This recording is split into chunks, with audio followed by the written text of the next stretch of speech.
ఇప్పుడు కాఫీ బాగుందా లేదు చెప్పలేదు నువ్వు. కాఫీ చాలా బాగుంది. చాలా బాగుంది.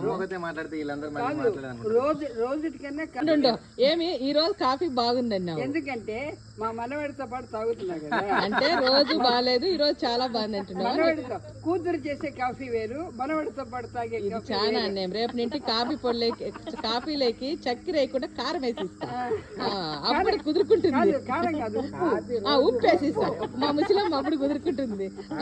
రోజు బాగుంటుంది. అందుకే మనము వెంకటరమణప్ప తాతను అందుకే గోరంట్లో వద్దని ఆశ్రమం పుట్టపర్తికి తరిమేసినది. ఎందుకంటే చూడండి ఇక్కడ రోజు బాగుంటుందంట, ఈరోజు స్పెషల్ ఉందనేది చెప్పలే. కూతురు మార్కులు ఎక్కువ పడాలని ఎప్పుడు స్పెషల్ అవునా, బాగుంది అయితే, అందుకే బాగా పొట్ట వచ్చింది చూడు. ముద్ద కూడా బాగున్నాడు. మీరు మాట్లాడలేదు. Feeling very comfortable here. అవునా, మంజుల మేడం కానీ శ్రావణ్ కానీ వాళ్ళ కోఆపరేషన్ చాలా, ఇంక నేను చెప్పలేను. నేను ఎందుకు మా తాత ఎనికి పోతున్నాడు గోరెంట్ల ఆశ్రమంలో, ఇక్కడ ఉండకూడదని ఏమన్నా నిలబడుకో, అక్కడ కూర్చో.